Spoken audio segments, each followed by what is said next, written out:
다음 질문은 제목도 좀 길다, 그치? 편의점, 욕망을 검색하는 도시의 야경꾼이라고 되어 있는데요. 일단은 요 제목에서 모를 만한 단어는 아마 야경꾼 정도? 야경꾼이 뭐 하는 사람이냐? 야경꾼. 밤에 경치를 구경하겠니 설마? 요거를 조금 혹시 여기 그 미드 중에 그 이름이 뭐지? 반지의제왕 말고 드라마로 왕좌의 게임이라는 작품이 있는 거 알아? 네. 혹시 본 사람? 있어도 손들면 안 돼. 19금이야. 아무튼 왕좌의 게임이라는 영화가 있었는데 선풍적인 인기를 끌었었지. 근데 거기 보면은 나이트워커라는 직업이 나와. 약간 서자 출신들이 그 밤 순찰 때로 돌아다니는 건데 여기서 야경꾼이 딱 그 직업이에요. 밤을 지키는 존재, 밤을 순찰하는 존재, 막 이런 정도로 의미로 잡아주시면 될 것 같습니다. 참고로 이 질문은 설명문이에요. 그러면 설명문이니까 자연스럽게 무슨 문제가 등장할 가능성이 높다? 내용의 사실적 이해 문제. 쉽게 말하자면 본문 정리가 좀 중요한 작품이라는 거야. 앞에서 패놉티콘 같은 경우에는 사회지문인데 약간 논설문 쪽에 가까웠지. 일만 감시체제라고 하는 것 때문에 사람들이 스스로 감시당하는 불행한 일이 벌어지고 있어 라고 주장하는 글이었다면 이 글은 편의점이란 이런 거고 왜 요즘 편의점이 대세이며 왜 편의점은 골목마다 있는 것인지 는 설명하진 않겠지만 아무튼 편의점의 특징에 대한 설명을 하고 있는 글이 될 것입니다. 지금 너희들도 가끔이 아니고 집 앞에 당장 자기 집 기준으로 편의점이 한 군데도 없는 사람, 내가 밤에 한밤중 밤 12시에 나가서 라면 컵라면도 하나 사오는데 그게 불가능한 사람 없을걸 지금은? 그치? 대부분 몇 블럭 이내에 편의점이 한 두세 개씩은 있지 않니? 엄청나게 많지. 이래도 되나 싶을 정도로 많은데 자, 아무튼 그 얘기를 하는 겁니다. 눌렀냐, 쟤 이거? 눌렀구나. 가시다. 자, 갑니다. 구멍가게라는 곳이 있었다. 되게 옛날 얘기네, 구멍가게. 니들은 구멍가게라는 단어를 들어본 적도 없지 않냐? 들어봤어요. 니들이 꼬꼬마 때는 구멍가게가 있었나? 문방구라는 단어 알아? 네. 저희 어릴 때는 있었어. 어릴 때 있었어, 문방. 지상마을. 철물점. 이거는 안 들어봤어. 슈퍼마켓 정도는 당연히 들어봤을 것 같아서. 문방구, 철물점. 지물포. 네? 지물포. 그거 안 전기 들어봤어. 문학 작품에 싸전. 연탄가게. 킹전. 야 요즘에 근데 왜 다 이것저것 다 킹을 붙이냐? 킹이 뭐 좀 좋은 의미로 쓰나요? 킹갓 이런 것들을 다 붙이더라고 웬만하면. 킹리적 가심? 뭐 이러면서 뭐지 이거? 킹리적 가심은 뭐지? 합리적 의심이요. 그러니까 처음에 그걸 몰라가지고 이 사람 뭔 소리 하는 거야 하고 있었는데 요즘 유튜버들 보면 선생님들 이제 게임할 시간 없으니까 이제 출퇴근할 때 게이머 유튜버들이 하는 모양새를 보면서 낄낄거리면서 웃는 걸 좀 좋아하거든. 근데 그거 보면은 이건 못 참죠 이러면서 막 자꾸 뛰어들고 묻힌 뭐 이런 식의 표현도 쓰고요. 왜 묻히는 거지? 아무튼 별의별 일이 많이 벌어지더라고요. 어쨌든 구멍가게 옛날 말이네, 그렇지? 선생님이 꼬꼬마 때 초등학교 때 선생님 국민학교야 놀랍게도 세대 차이가 느껴지겠지만 선생님이 참고로 선생님 후배부터 초등학교로 바뀌었어. 선생님은 국민학교를 졸업했거든. 근데 학교 앞에 문방구에 가면 왜 문방구에서 그랬는지 지금은 물론 이해가 되지만 문방구지만 떡볶이를 팔았어요. 그래서 컵떡볶이 알아? 요만한 그 종이컵에다가 떡볶이를 주고 가게 담아줘. 그래서 이게 하나에다 원래는 200원 정도 했었는데 나중에 끝나서 이제 초등학교 6학년 올라가서 중학교 넘어갈 때쯤이면 500원이 됐더라고요. 참고로 선생님이 그래서 그걸 먹는 거 되게 좋아했었는데 중학교로 넘어갔을 때 중학교가 선생님 늘 이런 거 본 적 없지? 3면이 논인 중학교. 도로가 이렇게 있고 여기가 중학교야. 선생님은 참고로 2회 졸업생이에요. 논이에요. 무슨 어마무시한 것 같지? 서울 시내입니다. 그래가지고 여기 공간에 이제 가끔 공을 뻥 차면 저 멀리 날아가는 논두렁에 축구공 놓이잖아. 그럼 어린애들은 그거 죽겠다고 가서 가져오면은 아저씨한테 혼나고 교내 방송 나오고 그 논주인 아저씨가 혼나니까 가서 공 주워 오지 말라고 혼나고 뭐 이런 일들이 있었는데 아무튼 이러다 보니까 못 먹게 되면서 되게 슬펐던 기억이 나네요. 구멍가게. 다들 추억이 있을 거야. 너희들도 나중에는 한 30년 지나면 야, 나 때 스마트폰이라는 게 있었거든? 그러면 애들이 스마트폰이 뭐예요? 이럴 거 아니야. 그러지 않겠어? 다들 막 구글 글래스 이러면서 톡톡 눌러가지고 막 다음 거 검색하고 이러겠지. 구글 글래스 좀 있으면 나올 것 같다던데? 지금 열심히 개발하고 있대요. 근데 문제는 이제 이게 카메라가 다 장착되니까 몰래 카메라 문제 때문에 사생활 보호 차원 때문에 아마 문제가 돼서 못 나오는 거지 실제로 개발도 끝나 있고 상용화도 되어 있어요. 선생님이 알기로는. 근데 이제 그런 문제를 해결하기 위해서 지금 준비 중이래. 실제로 눈을 2번 깜빡이면 이렇게 깜빡깜빡하면 사진 찍어주고 대박 아니니? 그치? 오늘 날씨 좀 띄워봐. 그러면 왼쪽 화면 위에 떡떡 떠있고 얼마나 멋진 세상. 이미 그런 세상 와 있어요. 여러분들 그것도 알지? 마이너리티 리포트에 나오는 장갑 끼면 장갑으로 호응해서 타이핑하면 글씨 찍히는 거. 지금 그것도 만들어져 있어요. 대단한 세상입니다. 이번에 LG에서는 돌리는 폰이 나왔던데? 윙? 별의별 걸 다 하는 세상이에요. 아무튼간에. 자, 다시. 구멍가게라는 이런 단어를 보면 왠지 그냥 갑자기 썰 풀고 싶어서 참기 힘들어요. 못 참죠. 가자. 예전에 동네 어귀마다 구멍가게가 들어서 있던 모습은 기성되게 매우 친숙한 풍경이다. 구멍가게는 단순히 물건을 사고 파는 장소가 아니라 사람들 사이에 사귐이 이뤄지고 이런저런 소식이나 소문들이 모여가는 중심지였다. 자, 과거. 얘는 뭐가 있었다? 구멍가게가 있었다. 그리고 구멍가게는 또 뭐야? 구멍가게가 있었고 이 구멍가게는 어떤 기능을 했었다? 밑에 써져 있지만 기본적으로 물건을 팔아. 하지만 여기서 소통도 하지. 자, 참고로 요거 여러분들 비 오는 날이면 가리봉동에 가야 한다. 너희 시험범위 있지 않았니? 거기서 형제 슈퍼 앞에서 탁상 위에서 맥주랑 오징어 구워서 먹죠? 딱 그 타이밍을 얘기하는 겁니다. 그 모습. 그런데 언제부터인가 구멍가게는 자취를 감추기 시작했고 그 자리에 슈퍼마켓이 들어왔어. 그래서 이 자리 다음에는 슈퍼마켓이 들어왔고 슈퍼마켓 누가 지었는지 이름도 참 슈퍼. 지금 강력한 마켓 시장, 강력시장. 이걸 한글로 쓰면 참 웃기긴 했겠네. 강력시장. 자, 아무튼 규모와 가격으로 세력을 확장했고 그 슈퍼마켓은 마저 얼마 전부터는 대형 할인점에 밀려나고 있지. 그래서 이 녀석은 다시 대형 할인점으로 밀려나고 있어. 대형 할인점이라는 건 뭘 말하는 거니? 우리가 알고 있는 단어로 바꿔봐. 땡마트, 땡플러스 이런 것들을 말하는 거겠죠. 아니 나는 이거 왜 굳이 땡이라고 하고 이마트, 홈플러스 이런 거 말하는 겁니다. 내가 무슨 규제받는 사람도 아니고. 아무튼 더 이상 슈퍼마켓은 슈퍼하지 않아. 하기야 아예 미니 슈퍼라는 기묘한 합성어가 일찌감치 등장하지 않았는가? 구멍가게와 슈퍼마켓이 대형 할인점에 위협당하는 가운데 동네마다는 꼭 속속 들어선 소형 매장이 있었는데 바로 24시간 편의점. 1927년 미국에서 생겨난 전형적인 설명문 특성이죠. 그렇죠? 언제 어떻게 만들어졌다? 1927년에서 미국에서 만들었대요. 참고로 1927년에 우리나라에서 뭐 하고 있었니? 잘 생각해봐. 1927년에 우리나라에서 무슨 일이 벌어지고 있었어? 일제강점기야. 우리가 농촌 식구들 막 괴로워하고 배고파하던 그 시절에 미국에서는 24시간 편의점을 만들고 있었다고. 짜증나죠? 아무튼 그러다가 1989년 한국에 첫 선을 보인 이 편의점은 그동안 규모가 급속하게 신장, 그렇지? 권리가 늘어남. 2006년 전국 편의점 수는 1만 개를 돌파했고 매출액은 4조 6천억, 매년 10% 이상씩 늘어나고 있습니다. 이렇듯 놀라운 성장의 비결은 무엇인가? 자, 대형 할인점 옆에는 24시간 편의점이라는 게 들어섰고 이 편의점이라고 하는 것이 아주 큰 확대폭을 보이고 있다. 그러면서 지금 첫 번째 단락은 뭐 하고 있는 거야? 화제 제기하고 있는 거죠. 왜 그럴까 하면서 질문의 형식으로 화제를 제기하고 있다. 그럼 이건 자연스럽게 무슨 요소가 되는 거죠?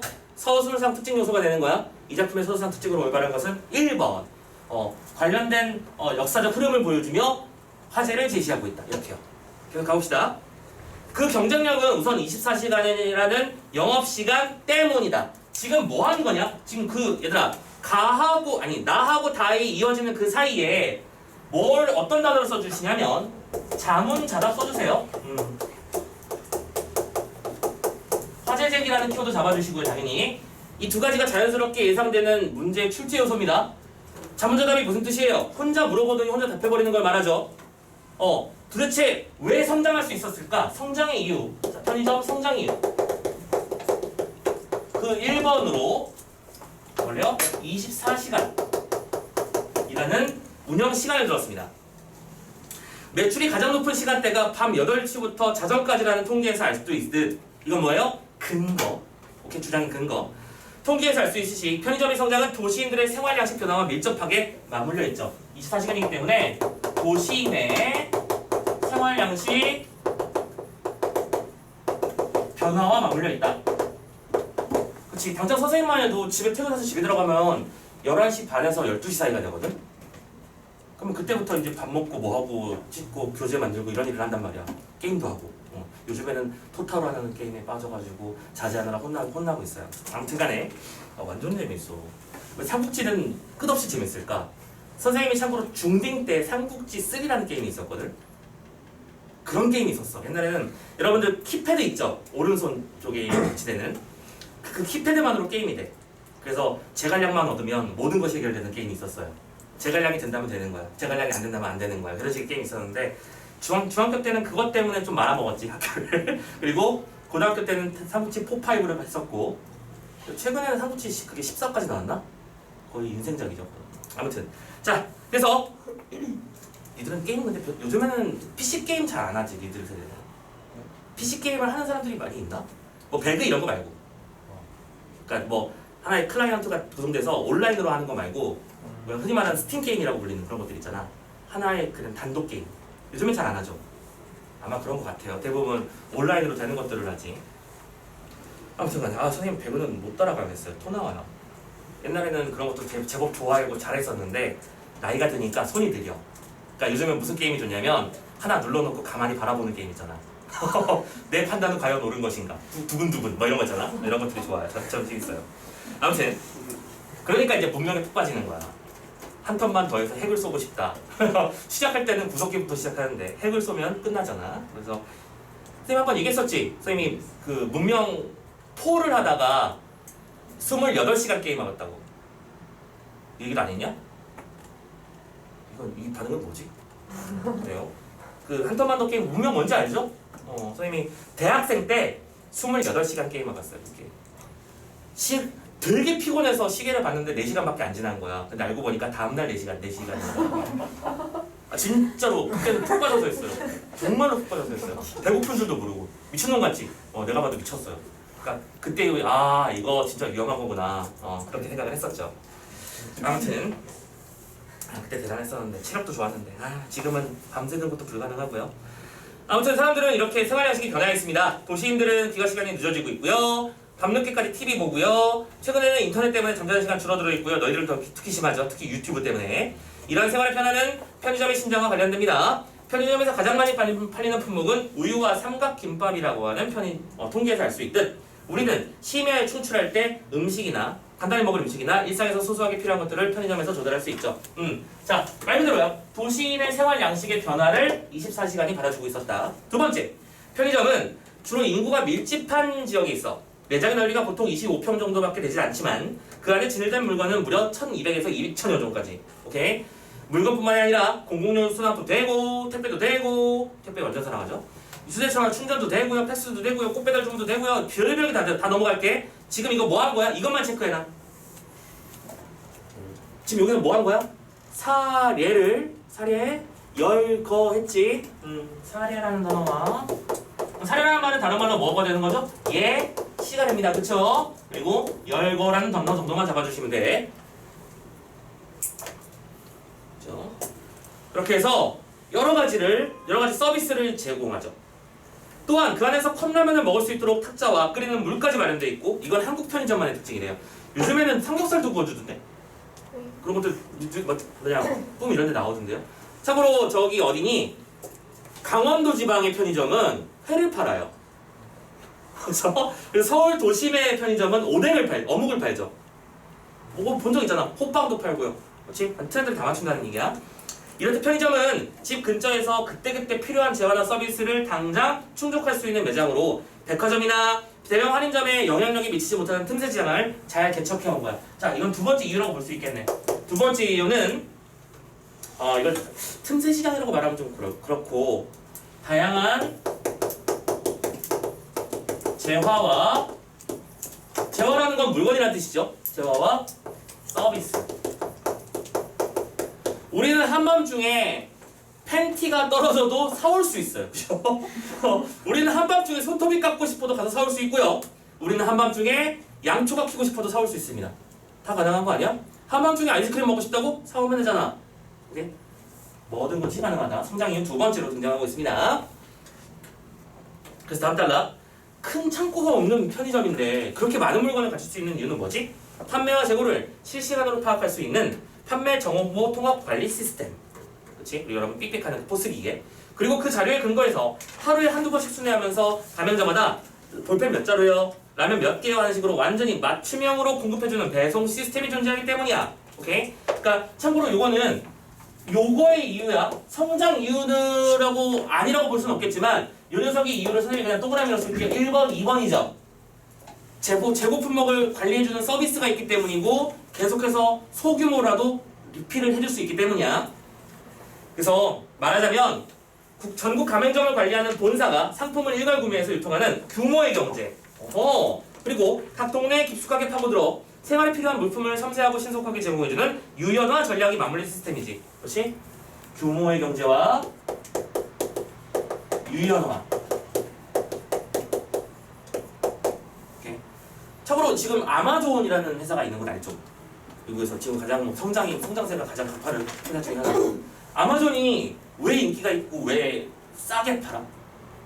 거기가 바로 이거 규모의 경제를 하고 있는데, 아마존은 전국 각지에 어마무시한 사이즈, 우리가 상상하기 힘든 정도의 사이즈의 거대한 창고를 가지고 있어서 이런 식이지. 삼성에서 이번에 새로운 핸드폰이 나왔다고?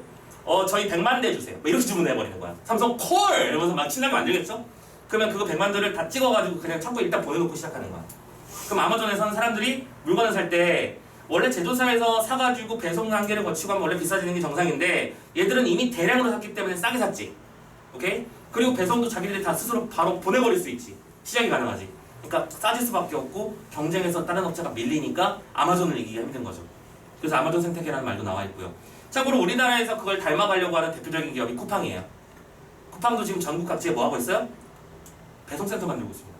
근데 일단 그런 작전에서 가장 중요한 문제점은 돈이 많이 든다는 거야. 초기 자본이 너무 많이 들어. 일단 창고를 세워야 될 거고 물건을 장난하게 많이 사들여야 될 거잖아. 참고로 미국에서는 또 그거를 언제 털어버리죠? 창고가 영원히 큰 건 아니잖아. 일정한 재고가 쌓이면 이걸 털어버리는 시점이 나와. 그게 바로 우리가 알고 있는 무슨 날이야? 블랙 프라이데이야. 불프가 그거야. 그러니까 재고 털어버리고 새거 들여놓고 불프로 털어내도 걔들한테 무조건이 이익이 되니까 그렇게 팔겠죠. 아무튼 그런 일들. 그게 바로 규모의 경제라는 겁니다. 그리고 근데 우리나라의 편의점은 거기에다가 유연화까지 포함되어 있는 거죠. 오케이? 이 동네에서는 매출 계산을 찍어보니까 12시에 도시락이 많이 나가. 그럼 이 사람은 도시락을 더 많이 주문하는 거지. 근데 도시락을 뭐 그렇다고 막 30개, 아니냐 300개, 500개 이렇게 주문하는 게 아니잖아. 도시락 5개씩 더 갖다 주세요. 이게 가능하다는 거죠. 유연하게. 그래서 편의점의 또 한 가지 차별성은 매장의 디자인도 있다. 요거는 세 번째 요소네요. 그쵸? 세 번째. 매장의 디자인도 성장의 이유에 속한다. 우선 조명에 관해요. 천장을 봐. 그냥 불이 냈다 때리 박혀있지. 그치? 여러분들 편의점 가서 어둡다는 느낌 받아본 적 1도 없죠. 그래서 어느 공간보다 밝고요. 밤이 되면 그 밝음은 화려함으로 느껴집니다. 우리는 편의점에 들어설 때 신선하고 활기찬 시공간을 경험하죠. 그래서 들어갔는데 편의점이 너무 더워 이런 느낌 안 받을걸? 선생님이 말하는 편의점은 뭐 CU나 이런 브랜드 편의점을 말하는 겁니다. GS25나. 이렇게 빛의 밝기를 높이는 것은 소비 욕구를 자극하는 고전적인 수법으로 백화점의 진열장에서 그 극치를 이루지만, 그렇죠? 백화점도 이런 것 때문에 만드는 거죠. 그렇게 밝게 만들죠. 참고로 백화점에서 판매량을 늘리기 위해서 되게 엄청난 전략들이 많이 사용되는 걸 알고 있죠. 시계를 배치하지 않기라든가, 동선을 일부러 화장품을 관통하고 가게 만든다든가 이런 것들. 자, 그래서 편의점은 그러한 비일상성을 일상 가까이에 끌어들인 것이죠. 물건을 진열하는데도 빛이 어떤 각도로 반사되어야 부담되지 않으면서 구매 욕구를 불러일으킬지 면밀하게 계산해서 조명이나 선반의 위치를 규격해 놓은 거야.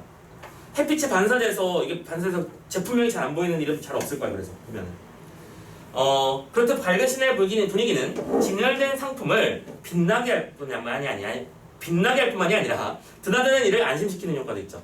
여성들도 망설임 없이 들어갈 수 있고 낯선 손님이 옆에 있어도 신경 쓰지 않는 건 하나이기 때문이야. 그래서 그런 불빛이 있는 데다가 두 번째, 투명 유리를 통해서 바깥에서 내부를 훤히 들여다볼 수 있겠기 때문에 더욱 안심이 되고요. 또한 도난등 방지용으로 설치된 블록 거울을 통해 직원의 시선이 매장 내에 두루 비칠 수 있는 구조 역시 고객을 안심시킨다는 거죠. 오케이. 매장의 디자인에서 그러면 제일 중요했던 거는 일단 1번 불빛. 그렇지? 그리고 두 번째는 투명 유리. 세 번째 블록 거울. 그래서 이 요소는 결국에는 무슨 요소로까지 연결된다? 안심이라는 요소까지 플러스 된다. 물론 당연히 구매욕을 자극하는 건 당연하고요. 됐죠? 근데 참고로 재미난 건 우리가 방금 읽었던 사회문화지원 패놉티콘에서에 말하는 빛과 투과된 유리가 하는 기능이 좀 다르죠. 그쵸? 이거 자체가 자연스럽게 다른 글이 돼버릴 수는 있으니까 참고하자. 앞에서 유리나 거울이라고 하는 건 뭐랄까 상호 감시 체계에서 우리 어감 요소라고 했었는데 여기서는 긍정 요소로 쓰이고 있죠. 체크해 주시고. 흥미로운 것은 그 밝은 불빛이 매장 밖으로도 뻗어나가서 도시의 오아시스가 됩니다. 이는 지역의 치안에 도움이 되죠. 오케이. 그리고 하나 더 플러스 치안도 플러스 돼요. 그래서 여러분들 왜 편의점에 대부분 많은 편의점에 그 뭐지 순찰 지점 이래가지고 경찰들이 계속 순찰 도는 그런 편의점도 저 지정이 돼 있어요. 참고로 그런 편의점은 밑에 빨간 버튼 있죠. 이거 톡 누르면 경찰 와요. 그래서 이제 사고 처리도 해주고 이런 일이 벌어질 수 있죠. 실제로 일본의 어떤 편의점에서는 아이들과 여성의 110번 점포라는 안내문이 청면이 붙어있고 천장이나 간판 옆에 경광등을 설치해서 비상시 사인을 올려줍니다. 위험에 처하거나 당판 일이 있을 때 누구든지 편의점에 도움을 청할 수 있어서 말하자면 파출소 역할까지 하는 셈이죠. 자, 그래서 넘어가고요. 자, 편의점은 도시문화의 산물이야. 은근히 그죠. 도시인, 특히 젊은이들의 안전 인간관계의 감각과 잘 맞아떨어지는데요. 구멍가게의 경우에는 주인이 늘 앉아있다가 손님을 맞이합니다. 그래서 무엇을 할지 확실하게 정하고 들어가야 돼요. 오늘 가서 뭐 사와야지. 그러나 편의점의 경우에는 점원은 출입할 때 간단한 인사만 건넬 뿐 손님이 말을 걸기 전에는 입을 열지도 않을 뿐더러 신서점차 건네지 않습니다. 특히 남자들이 이런 거 완전 사랑하잖아. 남학생들은 잘 느끼고 있을 거야. 매장 가서 쇼핑하고 싶은데 제발 나 좀 건드리지 말아줘라고 외치고 가지만 따라붙지. 그러면 요즘은 그래서 그런 것도 있다며. 남성이나 물론 여성도 마찬가지야. 그 주변 시선을 느끼지 않고 편하게 쇼핑하고 싶으면 이게 네이처 리프블릭에서 했다든가 그 바구니를 색깔을 두 개로 구분해 놨잖아. 좋은 아이디어죠. 들어갈 때 뭐 녹색 바구니를 들면은 와서 설명해 달라는 뜻이고 들어갈 때 빨간 바구니를 들면 나 건들지 말아달라. 나 혼자 볼래. 이런 뜻이라고 해요. 그러니까 이런 것도 차별화 전략이라고 볼 수 있겠지. 자, 아무튼 그래서 그 무관심의 배려가 기분을 홀가분하게 만들어준다라고 돼 있을 거야. 자, 참고로 이거 중요한 단어 맞죠? 네 번째. 바로 무관심의 배려. 되게 역설적인 단어입니다. 그쵸? 오케이? 무관심한 건 배려가 아닐 수 있는, 아니 뭐냐, 관심이 없다는 뜻이기 때문에 부정적 의미로 쓰일 수 있지만 여기서는 뭘로 쓰였어? 배려라고 쓰였어. 우리는 이걸 너무 잘 알고 있잖아. 그지? 그래서 참고로 여기 부분에서는 뭐 했죠? 대조의 방식을 썼죠? 뭐의 사례와 대조했죠? 슈퍼마켓과 대조했습니다. 슈퍼마켓에서는 주인 아저씨가 앉아있어가지고 오면 인사도 하고 뭐 얘기도 하고 오케이?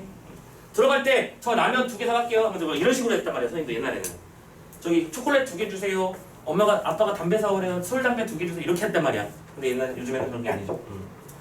그래서 기분을 어떻게 만들어준다? 홀가분하게 만들어줘. 그래서 특별히 살 물건이 없어도 부담 없이 들어가서 둘러볼 수 있지. 그런 점에서 편의점은 인간관계에 번거로움을 꺼리는 도시인들에게 잘 어울리는 상업 공간이야. 선생님도 와이프랑 편의점 갈 때마다 느끼는 건데 선생님 와이프는 편의점을 들어가면 안 나와 라고 나는 생각해. 그리고 선생님 와이프는 선생님 편의점 갔다 올 때마다 깜짝 놀래. 벌써 갔다 와니. 왜냐면 난 선생님은 살 걸 생각하고 들어가거든. 들어가서 컵라면 하나랑 음료수 2개 정도 사가지고 와야지라고 생각하면 들어가자마자 안녕하세요 탑 찍고 얼마예요 탑 하고 가잖아. 그치? 근데 선생님 와이프는 들어가서 일단 여기부터 시작해볼까? 하면서 이제 둘러봐요. 다 둘러봐요. 별론데? 저쪽도 한번 볼까? 저쪽 가서 둘러보고 선생님 쫓아다니면서 언제가 이러고 있고요. 편의점 그것도 못 찾는데 백화점 오죽하겠냐. 장난 아니야. 참 사람들이 참 달라 이렇게. 그지? 그래서 편의점에는 아무튼 중요한 건 뭐 이런저런 말이 있지만 그냥 다 건너뛰고 무관심의 배려가 중요하다. 자, 그래서 이 익명의 고객들이 대거 드나드는 편의점에 단골이 생기기는 어려울 것이다 라고 말하죠. 자, 다음 편의점은 24시간 열어놔야 합니다. 그래서 주인들은 자기가 계산대를 지키기보다는 알바를 세워요. 근데 흥미로운 점은 그 점원이 고객을 대하는 태도나 방식이 어느 편의점이든 똑같고 표준화되었다는 얘기야. 자, 잠깐만, 이건 여기랑 연결되는 거니까 좀만 더 읽어보고 시작할게. 이는 편의점이 아니라 즉석식품점도 마찬가지야.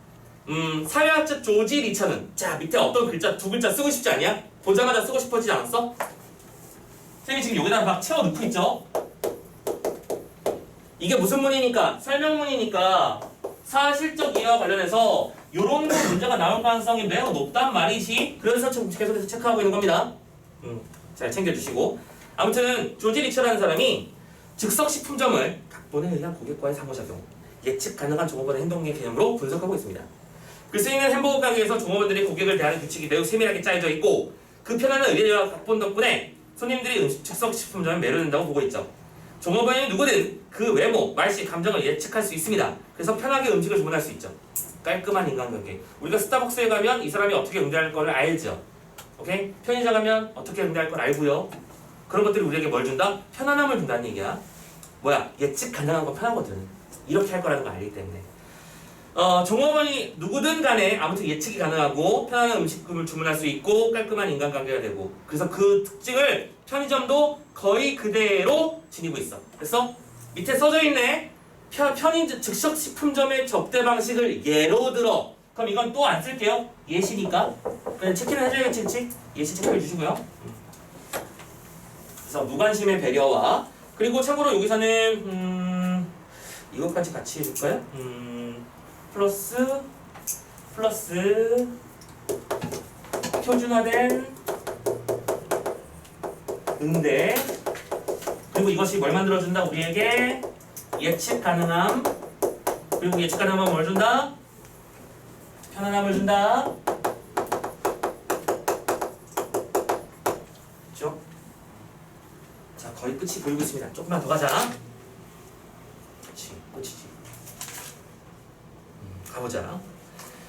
그런데 주인과 고객 사이에 인간관계가 형성되지 않는 편의점은 역설적으로 고객에 대한 정보를 매우 상세하게 입수합니다. 소비자들은 잘 모르지만 일부 판매점에서 물건 값을 계산할 때마다 구매자의 성별과 연령대를 계산기에 붙어있는 버튼으로 입력합니다. 알고 있었나요? 그러니까 이거는 근데 모든 경우에 다 하진 않는다고 알고 있어, 선생님은. 아무튼, 그리고 그 정보가 본사로 보내지죠. 또 한 가지, 편의점 천장에 붙어있는 CCTV가 있는데 그 용도는 도난 방지가 아니야. 바로 연령대와 성별에 따라서 어느 가게에 오래 머물러 있는지 분석하는 것이죠. 녹화된 화면은 주기적으로 본사에 보내집니다. 분석당합니다. 어떤 편의점에서는 삼각김밥 진열대에 초소형 카메라를 설치해 구매 행태를 기록하죠. 뭐 하는 거야? 사람들이 어떻게 고르나? 시선이 어떻게 움직이는가? 오케이? 그래서 먼저 살 물건의 종류를 정한 뒤에 선택하는지, 아니면 살펴가면서 고르는지, 유통기한 확인하는지, 한 번에 몇 개 사는지 다 통계 처리해서 정교하게 파악된 자료는 본사의 영업 전략에 사용되고, 편의점이 급성장해온 이면에는 이렇듯 치밀한 정보 시스템이 가동하고 있다. 이건 5번 써야 하는 거 맞지? 치밀한 정보 시스템. 그리고 그 시스템을 이용해서 뭐 한다고요? 고객을 분석하고, 그리고 분석된 자료를 통해서 뭐랄까? 영업 전략으로 활용한다고 썼지? 영업의 전략으로 활용한다. 사람들이 많이 보니까 삼각김밥 같은 경우에는 왼쪽에 있는 걸 많이 선호하더라. 그럼 왼쪽에 팔고 싶은 걸 배치하고요. 그죠? 삼각김밥은 두 번째 진열대에 있는 게 가장 먼저 나가더라. 두 번째 팔고 싶은 걸 올려놓는 거고요. 이런 식이 됩니다. 자, 그렇게 해서 다음 페이지 넘어갑니다. 자, 이제 거의 다 왔어요. 그러나 그러한 성장이 편의점 주인들의 수익 확대로 이어지는 것은 아니지. 한때 편의점은 잘 나가는 사업 항목이었었고 한 달에 300 이상의 수입이 넉넉히 보장되는 시절. 그러니까 참고로 옛날에는 이런 경우가 많았대. 단순히 한 사람이 매장을 하나만 운영하는 게 아닌 거야.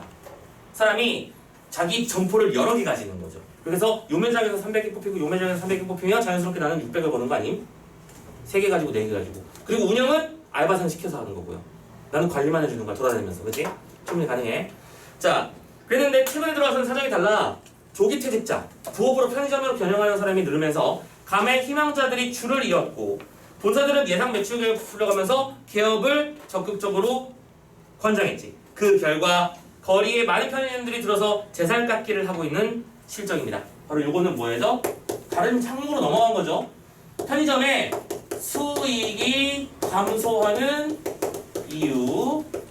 자, 성장 이유는 다음과 같았어, 그쵸? 근데 수익 감소 이유는 다음과 같아. 첫 번째로, 오케이. 가맹점에 희망자가 늘었어. 희망자가 늘어나는 이유는 조기퇴직이라든가 등등등. 나머지 넘어갈게. 이런 게 있었고, 두 번째, 개업을 권장하는 본사. 본사의 개업 권장도 늘었어. 아니, 이런 거야. 본사의 입장에서는 매장이 하나라도 더 있으면 어쨌든 거기서 매출은 무조건 나오겠지. 무조건 이득이라고. 그러니까 하나라도 더 있으면 무조건 좋아. 그래서 이쪽에서는 부풀리기가 시행되고 있었고, 그래야 사람들이 나도 형 하나 내야겠다 라고 생각할 수 있을 테니까. 그 결과 가까운 거리에 편의점이 많이 들어섰어. 3번 편의점 간 거리가 감소되었지. 그치? 참고로 이것도 실제로는 자체적으로 규약이 있대요. 예를 들어 A 지점에 CU가 하나 있으면 A 지점의 사막 몇 미터 이내로는 다른 CU를 내지 않는다. 75m인가 뭐 이렇게 있대요. 근데 그게 지켜지지 않는 게 현실이지. 왜냐면 CU가 아니라 GS로 들어오니까. 세븐일레븐으로 들어오고요. 또 그리고 게다가 그것도 지키지 않는데요. 안 내기로 했는데 그냥 내버리는 거야. 그리고 사장이랑 싸우는 거지. 다른 집 사장이랑. 그쵸? 장난 아닙니다. 적자를 보는 가게들도 적지 않습니다. 그러나 그말할 수 없는 게 기간 만료 전에 계약을 해지하면 엄청난 손실금을 물어야 돼요. 본사가 가맹점들과 매우 불공정한 조건으로 계약을 맺었기 때문에 울며 겨자 먹기 식으로 장사를 계속하는 이도 있죠. 그치? 4번 불공정 계약. 처음에 계약을 해줄 때는 다 해줄 것처럼 하다가 나중에 못하겠는데요? 하면 이 물건 당신이 다 사셔야 됩니다. 아파에 1,600개의 물건이 있었다며. 그럼 어떻게 커버해? 내가 다 먹을 것도 아니고. 계속 급기야 일부 점주들은 최근 계약 조건이 일반적이고 불리하다며 본사의 편의대로 작성된 약관을 바로잡기 위해 연대행동까지 들어갔고 2006년 공정거래위원회가 편의점 약관에 대해서 심사를 해서 몇몇 조항을 바로잡았지만 상당 부분은 그대로 유효하다고 판정해서 반발을 샀습니다. 기업 간 경쟁은 가속되고 있고 그 압박은 계속 개별 가맹점의 전가, 떠넘겨지다라는 뜻이죠. 전가될 것이야. 주인 못지않게 힘겨운 곳은 또 아르바이트 점원들 신세죠. 참고로 옛날에는 뭐 편돌이라는 말을 많이 썼잖아요. 편순이 편돌이란 말. 알바생들이 좀 워낙 많기도 했었고, 참고로 옛날 편의점 같은 경우에는 뭐 앉아서 심지어 공부도 시켜주는, 그러니까 새벽 알바 같은 경우에는 손님이 없는 시간대가 있을 거 아니야. 매장 정리도 다 끝났고 한가한 시간대에는 앉아서 뭐 공부도 해라 이렇게 했었는데 요즘에는 딱히 그런 게 안 먹히죠. 계약 관계가 좀 엄밀하고, 그리고 바쁜 매장은 앉을 시간도 없대요. 그냥 계속해서 뭐 물건 팔고 이래야 된답니다. 아무튼 비정규직입니다. 표준화된 점원이라고 아까 얘기했었기 때문에 표준화된 옷을 입었고 시급 3,000원 정도의 저임금을 받고 있고 하루 10시간 일하고 물건이 들어올 때마다 검수하고 올리는 일을 하고 창고 정리하고 상품 진열하고 가게 한바 청소하고 인수인계 받을 때마다 총일치하고 맨날 판단하고. 여러분들 왜 그래서 편의점 들어가 보면 알바생이 뜬금없이 2명 서 있고 둘이서 계산대 하나 열어놓고 막 돈 세고 있는 거 본 적 있을 거예요. 참고로 그거 누가 메꾸는 거다? 빵꾸 나면 누가 메꾸는 거다? 알바생이 메꾸는 거예요. 빵꾸 나면. 그러니까 내가 물건을 320만 원어치 팔았어. 근데 그럼 320만 원어치에 해당하는 금액이 현금과 카드 그 계산 금액으로 딱 320만 원이 있어야 될 거 아니야. 근데 실제로 요 안에는 319만 8천 원밖에 없어. 그럼 2천 원 삐약부 됐네? 그럼 2천 원 내가 메꾸는 거예요. 내 책임이니까. 그걸 시제라고 하거든. 보통. 그래서 시제할 때 선임자가 후임자한테 보여줘. 내가 이만큼 팔았고 여기까지 돈이 맞춰져 있어. 이 다음부터 너의 책임이야 하면서 기계를 넘겨주는 거야. 보통 이런 식으로 일을 해요. 자, 아무튼 할 일이 너무 많은 거죠. 특히 밤을 꼬박 새운 것이 피곤한데 밤중에 술 취한 손님이 들어와서 행패 부리면 난감하기 짝이 없죠. 와서 아들 같다면서 딸 같다면서 뻘소리 하는데 5만 원 주면 감사하긴 하겠지만 아무튼 간에 별의별 손님이 다 있겠죠. 낮에 가장 힘든 일은 손님 응대하는 일이에요. 그리고 이제 너희들 나중에 이제 너희 다들 대학 같은데 갈 거잖아요, 그지? 저는 K대에 가고 싶어요 하면서 가는 사람은 없겠지만 대학 가고 나면 선생님이 강력하게 권하는 게 꼭 알바 해보는 거예요. 경험 삼아라도 여러 가지 알바를 많이 해보세요. 근데 해보면서 이제 더 공통적으로 선생님이 확실하게 말씀드릴 수 있는 건 사람 상대하는 일이 제일 힘들 겁니다. 세상에 그지 같은 놈들이 다 세상에 다 모여있더라고요. 세상 사람들이 다 아름다운 사람으로 이루어지지 않고요. 더러운 일을 좀 겪어보면서 아 세상이란 이런 곳이구나. 오케이? 그래서 여러 가지 교훈을 느낄 수 있을 거야. 누군가는 아 나는 이러지 말아야겠다는 생각을 할 수도 있고, 누군가는 아 이런 차원이 아닌 또 다른 차원을 노려보고 싶다. 더 높은 꿈을 꾸게 되는 사람도 있을 것이고, 세 번째 또 누군가는 아 다 때려주고 싶고 놀고 싶어. 난 역시 주님이 최고야. 그래서 주님의 길을 따르는 경우도 있을 것이고. 그렇죠? 아무튼 여러 가지 경우가 있겠지만 꼭 여러 가지는 해보시는 거 정말 추천합니다.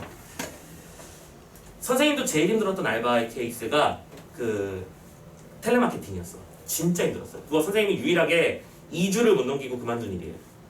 그거 일을 하는데 어떤 느낌이었냐면 최대한 거짓말 잘하기 느낌이었어. 처음에는 이제 알바니까 궁금해하면서 시작했거든. 근데 하면 할수록 느끼는 게 어떻게든 말빨을 잘 털어서 이 사람이 이 보험 상품에 가입하게 만들어야 돼. 오케이? 쉽지 않아. 그냥 검사하는 것도 쉽지 않은데 매달 근데 매일매일 그쪽에서는 이제 매일매일 정산회의를 하거든. 우리 한 층에 2배 사이즈 되는 거대한 사무실을 빌려가지고 거기서 다 전화만 걸고 있는 거야. 계속 돌아가면서. 그래서 하나만 걸려면 걸리는 거야. 그래서 누군가 전화를 받아주잖아? 그러면 그 사람 붙들고 아 이게 뭐가 좋고 막 설명을 했어. 그렇게 해서 이제 상품을 가입을 유도하는데 어떤 몇 명은 매일매일 1등을 찍어. 오늘은 2명, 오늘은 13명 가입시켰고. 대박이지 않니? 오늘은 20명 가입시켰고. 그럼 이 사람은 매일매일 보너스를 50만 원에서 100만 원씩 받아갔어.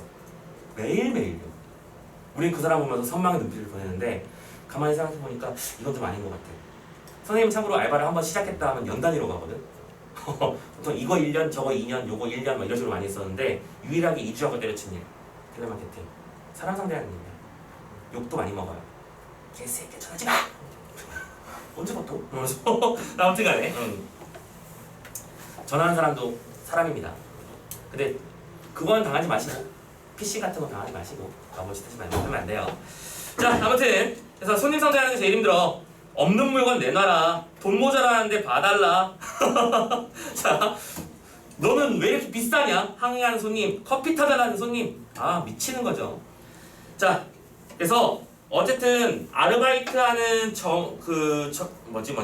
친구들 역시 정원들 역시 5번 점원들의 고추. 그럼 자연스럽게 다른 알바 알아보겠지. 여기는 못하겠다라고 말을 하겠지. 사람들 고용하기가 좀 더 힘들어지겠지. 그런 거야. 자 예쁘게 5개 세팅되어 있는 거 보이실 겁니다. 됐죠? 왼쪽은 편의점이 클 수 있는 이유야. 됐지? 오른쪽은 편의점이 힘든 이유야. 그래서 이 두 개를 균형 잡힌 시선으로 보았는가? 괜찮네요, 충분히. 그쵸? 이런 측면 정리하시면 되고요. 자, 그래서 이제 마무리 질문이에요. 편리함을 뜻하는 영어 convenience는 함께 있음이라는 라틴어에서 왔습니다. 편의점은 이제 일상의 자연스러운 일부분으로 자리 잡았죠. 사람들은 그 깔끔하고 환한 공간을 자기의 방만큼 친밀하게 느낍니다. 고독하고 힘겹게 살아가는 사람들에게 편의점은 도시의 성좌, 별자리처럼 위안을 주죠. 자, 어쨌든 마지막에 정리할 때는 편의점을 보면서 뭐라고 불렀어? 편의점은 우리의 위안이 된다. 편안함을 준다라고 말을 했네. 늦은 밤 온라인을 배회하다가 표현도 되게 멋지게 쓰지 않냐? 온라인을 배회하다. 유튜브 본다고 말을 해주네 자, 출출한 배를 채우고 싶을 때 언제나 찾아갈 수 있는 곳이 편의점입니다. 수많은 물품을 진열하고 24시간 연중 무휴로 열려있는 것이 너무 고맙죠. 그러나 그것을 도나드는 소비자들의 욕망은 체계적으로 감속되고 관리됩니다. 그렇지? 근데 그 안에는 욕망이 체계화되어 있는 거야. 편의점을 정의하고 있습니다. 그렇죠? 겉으로는 우리에게 편안함을 주는 장소인 것처럼 이미지가 보여지고 있지만 실은 그 안에는 체계화된 욕망의 시스템이 돌고 있다. 사람들을 분석했잖아. 오케이? 무관심도 배려의 작전으로 동원되고 있었고요. 그쵸? 디자인도 치밀하게 고려된 것이었고요. 좋습니까? 그래서 제목이 뭐였다? 욕망을 검색하는 도시의 영향권인가요? 그죠? 그리고 그 주인과 정원의 업무도 주어진 지침 속에서 기계적으로 영위되죠. 일상의 편리함은 거저 얻어지는 것이 아니야. 고객의 편의를 위해 엄청난 불편을 감내해야 되는 이들이 있기 때문이지. 내가 새벽 3시에 컵라면을 사러 갈 수 있는 이유는 누군가가 그 시간에 거기서 일을 하고 있기 때문이 아닌가. 그 말하고 있는 거네요. 고객의 편의를 위해서 아무튼 불편을 감내해야 되고요. 구멍가게와 슈퍼마켓을 밀어내고 촘촘히 들어서는 편의점은 분명히 외롭고 고달픈 속살을 드러내고 있다. 자, 우리의 습관을 알뜰하게 빚어내는 그 거대한 시스템은 도시인의 미래를 어떻게 구상하고 있을까 하면서 이 작품의 제목이, 책의 제목이 뭐라고? 문화의 발견이라는 말 보이죠? 사회문화의 글. 문화적 차원에서 편의점이라는 공간을 분석한 글 한번 읽어봤어요. 됐나? 오케이.